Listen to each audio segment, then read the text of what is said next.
आदरणीय किसान मजदूर एवं युवा साथियों, आप किसी भी राजनीतिक दल के सदस्य हों या समर्थक हों, अगर आप अपना तथा गांव, शहर, प्रदेश और देश का विकास चाहते हैं तो अन्यायी, अत्याचारी और भ्रष्टाचारियों के विरुद्ध अगर आप आवाज़ नहीं उठाएंगे तो आपने 2 वर्ष पूर्व कांग्रेस का राज देखा और 2 वर्ष से भाजपा का शासनकाल देख रहे हैं। क्या आपको कोई अंतर दिख रहा है? मेरे को तो कोई अंतर नहीं दिख रहा है। इसलिए आपको सुझाव देता हूं कि इनके विरुद्ध आवाज़ उठाने के लिए एकजुट हों, तभी आपको राज्य और केंद्र सरकार की योजनाओं का लाभ मुफ्त में मिलेगा, अन्यथा भ्रष्टाचारी आपको परेशान करते रहेंगे। मुझे ये जानकर बहुत खुशी हुई, मैं समाचार पत्रों में पढ़ा कि राष्ट्रीय स्वयंसेवक संगठन के कार्यकर्ता शताब्दी वर्ष मना रहे हैं और इस वर्ष हिंदू एकता सम्मेलन जगह जगह कर रहे हैं। ये बहुत सराहनीय कार्य है। वैसे राष्ट्रीय स्वयंसेवक संघ में बड़े बड़े विद्वान और विचारक, दार्शनिक लोग हैं। मैं उनको कोई सुझाव नहीं दे सकता, उसके लायक हूँ नहीं मैं। मगर हमारे छत्तीसगढ़ के बारे में मैं उनको बताना चाहूँगा। शायद यहाँ मैं सुना हूँ कि वो 200 जगहों पर हिंदू सम्मेलन बुलाने वाले हैं। अच्छी बात है। छत्तीसगढ़ के बारे में जानकारी देना चाहूँगा कि हमारे यहाँ राम भक्त, सनातनी और अपने को हिंदूवाद का हितैषी कहने वाली सरकार है। वैसे हमारे छत्तीसगढ़ में बहुत से आरएसएस के कार्यकर्ता हैं, उनको सब जानकारी है कि हिंदू एकता कैसे में होगी। शायद वो अनुशासित है, इसलिए शायद नहीं बोल पा रहे होंगे, मगर मैं तो आम जनता हूँ। मैं चाहता हूँ कि जैसे हमारे देश के प्रधानमंत्री चाहते हैं ना, नरेंद्र मोदी जी, सबका साथ सबका विकास और भ्रष्टाचार विहीन भारत, मैं इस नारे का समर्थक हूँ। इसलिए मैं आरएसएस के जो कार्यकर्ता हैं, जो गांव गांव जाएंगे, हिंदू एकता सम्मेलन लेंगे। आज बहुत लोगों की शिकायत है कि हिंदू एक नहीं है। उसका कारण पूछो तो नहीं बताते, इसलिए कि उन्हीं के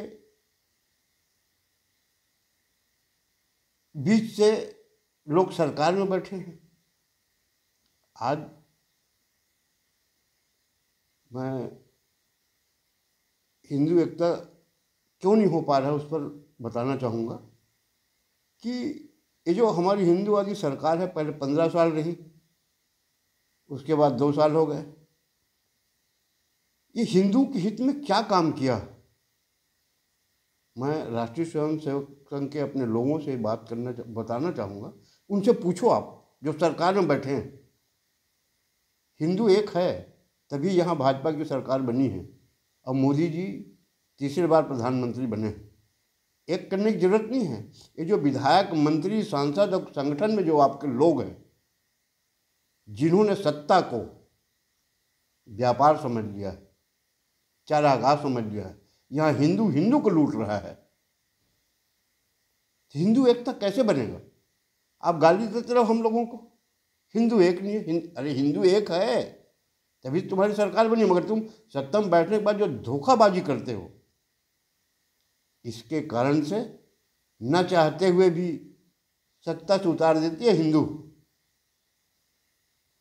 जो सनातनी लोग हैं। आप राम भक्त बनते हो, राम का कोई लक्षण है किसी में? अरे मोदी जी का कोई लक्षण है किसी में? आज 2 साल सरकार हो गया, कोई छत्तीसगढ़ के ये नेता नहीं बोल सका हम भी छत्तीसगढ़ को भ्रष्टाचार विहीन राज्य बनाएंगे। कौन सरकारी कार्यालय में किससे पैसा मांग रहा है? एकता स्थापित ऐसे में होगी, राम कथा कहवाने से, शिव पुराण कथा कहवाने से, हनुमान कथा कहवाने से एकता नहीं आएगी। इसमें जरूर है कि चंदा वंदा वसूल के कुछ लोगों का अपना गुजारा चल जाए, वो अलग मुद्दा है, वाहवाही ले सकते, मगर आचरण में लाना पड़ेगा। आज अटल जी का कहना नहीं माने। अटल जी ने राज बनाने के पहले कहा था ना, कानून बना दिया है।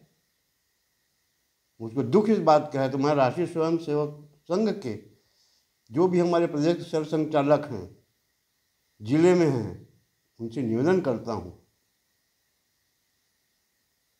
कि हिंदू एकता में बाधा आपकी सरकार आ रही है। अब आप गांव में हो तो देख रहे होगे, शहर में होगे तो भी देख रहे होगे कौन किसको कितना लूट रहा है। भाई जब विधायक सांसदों को, मंत्रियों को तनख्वाह मिलता है, कर्मचारियों को तनख्वाह मिलता है, तो आम जनता जब सरकारी कार्यालय काम कराने जाता है तो बगैर पैसा क्यों मांग होती है? इस पर अटैक क्यों नहीं किया जाता? इसी कारण से हिंदू एक नहीं हो पा रहा है। कोई हिंदूवादी सत्ता अगर है यहाँ सही में, तो ये बात करे ना, कितना उसको चाहिए संख्या हिंदू की अपने तरफ। इधर हमको लूटोगे और बोलोगे कि हिंदू एक नहीं हो रहा, हिंदू एक नहीं हो रहा। सत्य को स्वीकारो ना। अगर राम भक्त हो तो राम मंदिर बनाने भर से कुछ नहीं होता, उनके आचरण में चलना पड़ेगा। कुछ तो चलो। आज कोई भी सत्ता से करीबी लोगों से जाके कोई भी आदमी बात करता है, भैया मेरा ये काम है, इतना लगेगा बोलता है। चाहे गांव में बोलो, चाहे शहर में, चाहे ब्लॉक, कहीं भी चले जाओ, उनको बोलो भैया उनका काम करा दो। अरे हमको क्या मिलेगा उसका काम कराने में? आदमी ये सोच का विचार है ना। तो अगर ऐसे राम भक्त रहेंगे, हिंदू एकता कहाँ से होगा? खैर, आप लोग अपने ढंग से प्रयास करिए, हम उसमें बाधा नहीं बनना चाहते। मगर बाधा कौन बन रहा है हमारे छत्तीसगढ़ में? बाकी जगह की बात मैं नहीं जानता। तो वो सत्ता के लोग हैं, सत्ता से जुड़े हुए लोग हैं। अगर शासन की सुविधा लोगों को मुफ्त दिलाना शुरू कर दीजिए ना आप, कैसे आपके साथ लोग नहीं आएंगे? जैसे जिंदगी भर कहते रह जाओगे कि हिंदू एक नहीं, हिंदू एक नहीं। खैर, मैं बहुत बहुत बधाई देता हूँ। कम से कम पहले बार राष्ट्रीय स्वयं सेवक संघ ने अपने शताब्दी वर्ष के उपलक्ष्य में हिंदू सम्मेलन करने का जो आयोजन रखा है वो प्रशंसनीय है, क्योंकि समय की मांग भी है। और अंत में मैं अपने छत्तीसगढ़ के सीधे सरल मुख्यमंत्री आदरणीय विष्णुदेव साय जी को उनके 2 साल कार्यकाल पूरा होने जा रहा है, उसके लिए व्यक्तिगत उनको बधाई देता हूँ और उनको कुछ याद भी दिलाना चाहता हूँ। आपके 2 वर्ष कार्यकाल में खुश आप हो सकते हैं, आपके मंत्रिमंडल के लोग हो सकते हैं, विधायक हो सकते हैं, संगठन के लोग हो सकते हैं, विधायक मंत्रियों के अगल बगल घूमने वाले हो सकते हैं। विष्णुदेव साय जी, आप मेरी बात माने ना माने आपकी इच्छा है, मगर प्रदेश की जनता वर्तमान में आपसे नाराज है। सरकार, क्योंकि आप मुखिया हैं, आपसे व्यक्तिगत नाराजगी नहीं है, मगर आपका जो कहना नहीं मान रहे हैं मंत्री विधायक, जो लूटम लूट मचाए हैं, उनसे जनता नाराज है, उनकी गतिविधि से नाराज है। अभी कितना अच्छा हमारे केंद्र से कार्यक्रम आया है, हर उसमें मैं बाद में बताऊंगा। अब आपके 2 साल के कार्यकाल में विष्णु साय जी, हमारे किसान भाई बहुत परेशान हुए हैं। आप भी जानते हो, क्योंकि आपने वहाँ आदेश दिया दूसरा, इधर अधिकारियों को दिया दूसरा। इससे 2 साल से किसान परेशान है धान बेचने के नाम से। अब आप यहाँ बोर्ड लगवाओ, पेपरों में बोलो हम 3100 में खरीद रहे हैं, 21 कुंटल ले रहे हैं, मगर यहाँ तो लोगों का सोसाइटी में दर्ज होने के बाद नाम गायब हो जा रहे हैं। ये कौन करवा रहा है? मेरा खुद हो गया था, मैं वीडियो जारी किया आपके नाम से, 2 दिन बाद आप ही आप जुड़ के आ गया। ऐसे ही प्रदेश में बहुत से लोग होंगे ना, इससे आपका खिलाफ वातावरण जा रहा है। अभी बहुत से ऐसे लोग हैं। आप छोटे किसान की बात करते हो, मैं छोटे किसान के बारे में बताऊं आपको। मुंगेली जिले के पथरिया तहसील के पटवारी हल्का नंबर 1 ग्राम बछेरा के सनत कुमार साहू जी एक किसान हैं। उनके भाई विजय साहू, 2 भाई हैं। शामिलात खाते में उनके पास 75 डिसमिल जमीन है। छोटा किसान है, बहुत लोएस्ट रहे। 75 डिसमिल जमीन है।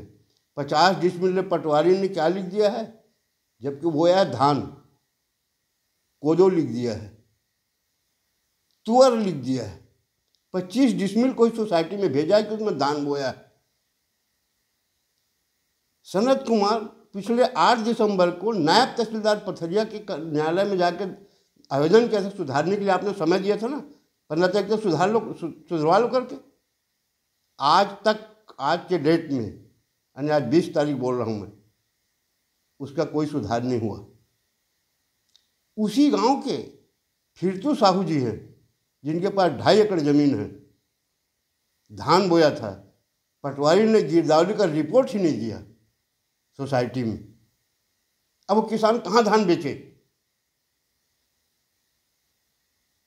बताइए आप। कोई मंत्री विधायक, मैं उससे पूछा कि मैं तो, मेरे को वो मिल गया शिविर, आप अभी जो केंद्र सरकार के द्वारा चल रहा है ना, प्रशासन गांव की ओर सुशासन सप्ताह जो आप लगवा रहे हो, तो मैं गया था हमारे पथरिया तहसील के सिलतरा गांव में लगा था, तो वहाँ वो मिल गया। परिचय था नहीं, मगर वो आवेदन बना, मैं काहे का आवेदन बना रहे हो भैया? तो उसने बताया कि ऐसी ऐसी बात है। तहसीलदार को दे चुका हूँ, आज फिर आया हूँ देने के लिए यहाँ। अभी तक सुधार नहीं हुआ है। लोग कह रहे हैं 15 तारीख खत्म हो गया, अब तुम नहीं बेच सकते धान। कितना दुखद बात है।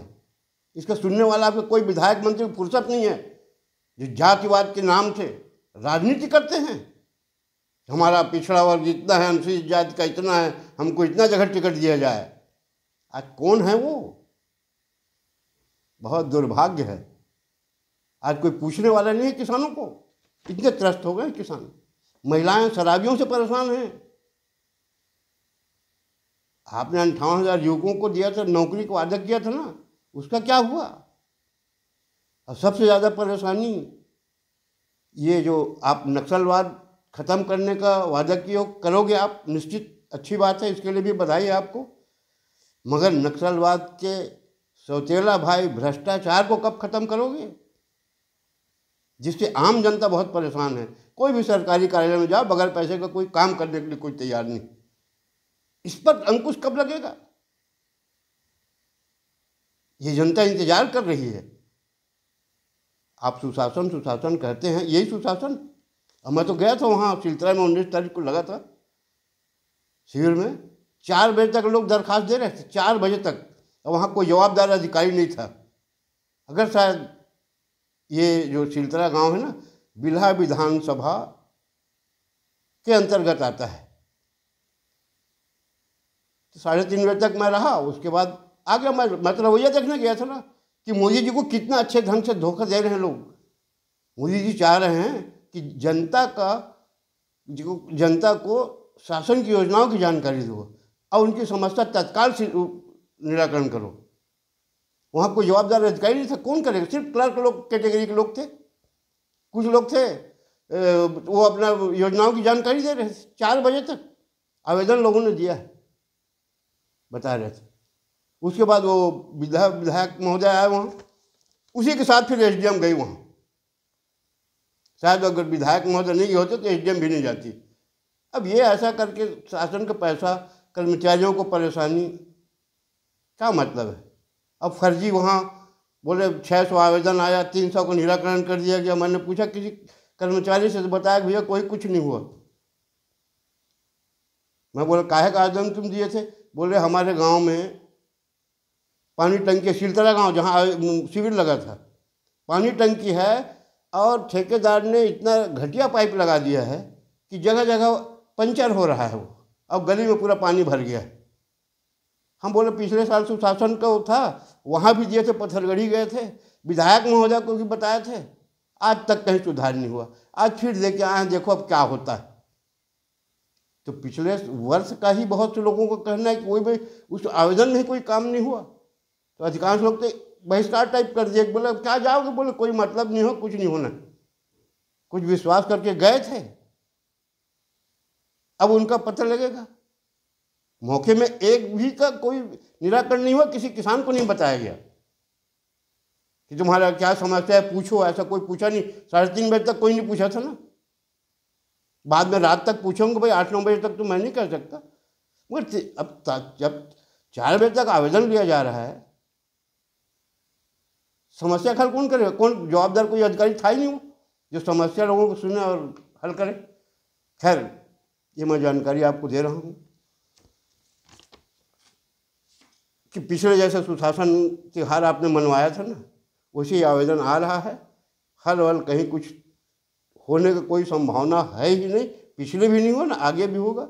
इतना कह के मैं अपने वाणी विराम देता हूँ। धन्यवाद। जय हिंद।